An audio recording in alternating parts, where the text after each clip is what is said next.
Hello there, party people.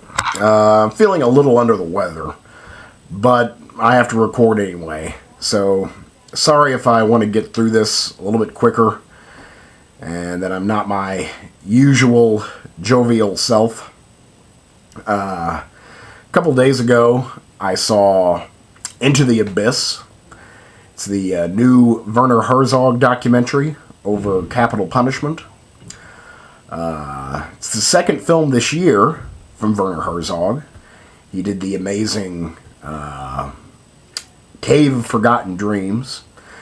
I don't think this is as good as that, or as important in the big aspect, but I think it deals with a lot of the themes, the same themes.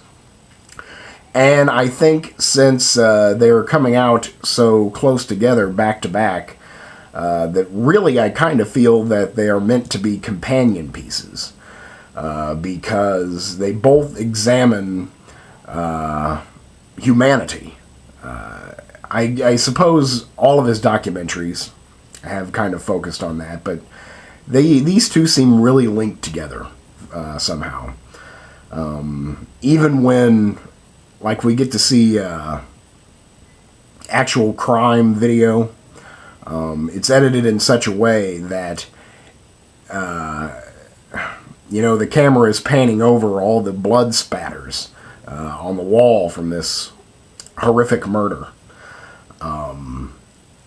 And it was like an exact scene out of Cave of Forgotten Dreams, where the camera just lingers on the blood or the artwork and just has this odd music.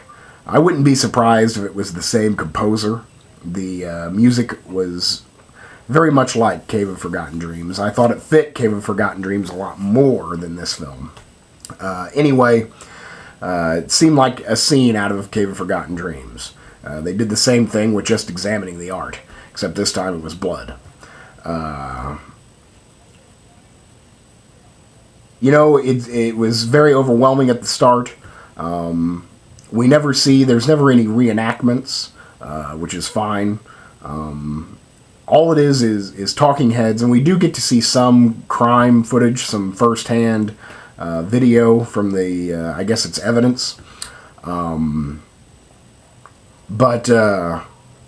gosh, again, I'm out of it. I'm sorry. I'm trying to keep my head straight and get through this. What was I even saying? I have no idea what I was saying.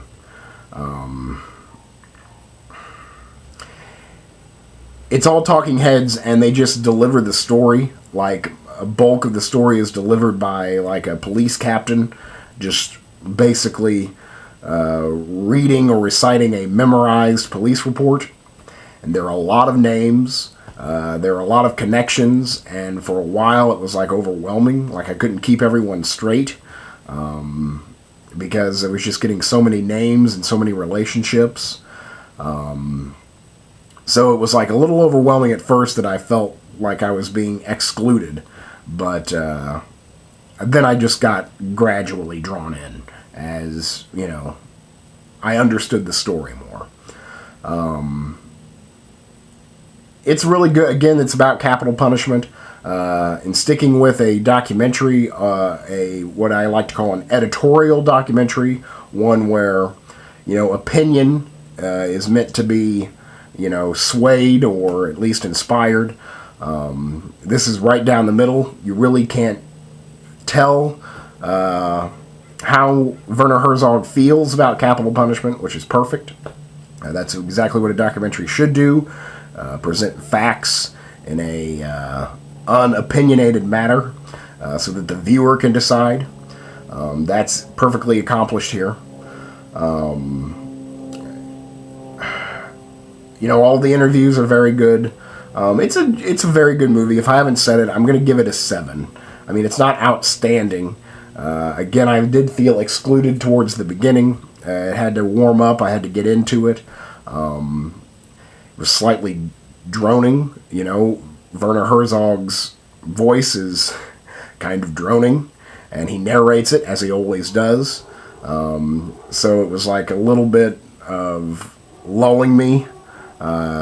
So I had to actively kind of like pay attention. But again, the subject matter is very important. It deals with really evil. And I think when you boil it down, I think the film really wants to talk about evil and the nature of evil. And does evil really exist? Or is it just a series of ignorant mistakes? And we give this natural phenomenon of people doing terrible, wrong things in just the heat of the moment. And then we as society, deem it evil. I think that evil, is the focal point of the film. Everyone in this movie really, has had a tough go of it. It's very generalization, but everyone in the movie is kind of quote unquote white trash. It's I'm sure that's a racist term, but it's filled with people doing the wrong things. Their lives are, governed by drugs and alcohol. None of them have educations. Some of them don't even know how to read. So you just meet these people who do not have the best circumstances in their life, have never had the best circumstances in their life, and have done, sadly what comes natural to them, which is very ignorant things. It was an okay, Werner Herzog makes great documentaries. This is not his super best, but, I haven't seen a bad movie from Werner Herzog, so it was good. It was good, informational, and again, makes you think and question, does the government have the right to take a life? And it was interesting to see all the sides of the story. I left with a lot to think about. And again, I think that's pretty much all a documentary really needs to do to be successful, as well as present that information in a unopinionated manner. So that is Into the Abyss. I'll give it a solid 7. Check it out sometime. It'll be worth your while. Thanks.